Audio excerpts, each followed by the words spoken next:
جی السلام علیکم، یا علی علیہ الصلوۃ والسلام مدد۔ لاہور بی بی پاک دامن سے لائیو آپ کی خدمت میں حاضر ہیں۔ آپ کو یہ بتاتے چلیں کہ آج 7 ذی الحج ہے اور مومنین کے قافلے پورے پاکستان بلکہ ہند سندھ سے قافلے پاک بی بی کے جوڑی کا اور جناب امیر مسلم علیہ الصلوۃ والسلام کا پرسہ دینے کے لیے بی بی پاک دامن تشریف لا رہے ہیں۔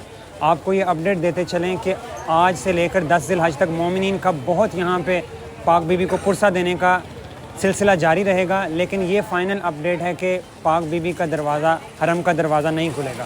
آپ سب سے بھی یہ گزارش ہے کہ پاک بی بی کے سلام کے لیے تشریف لائیں، خواہ دروازہ بند ہے لیکن ان کے دہلیز پر بھی ہماری حاضری ہو جائے تو اس سے بڑی کوئی نعمت نہیں ہے۔ دوسری یہ گزارش کرتے چلیں کہ جو قافلے آ رہے ہیں وہ یہیں گلیوں میں پرسہ کر رہے ہیں اور امام زمانہ کی بارگاہ میں پرسہ پیش کر رہے ہیں۔ آپ سب تمام مومنین سے بھی یہی گزارش ہے، عزادار، ماتمی، پرسہ دار پاک بی بی کے حرم تشریف لائیں اور آگے پاک بی بی کو پرسہ دیں اور دعا کریں کہ امام زمانہ علیہ الصلوۃ والسلام پاک بی بی کے وارث جلدی تشریف لائیں۔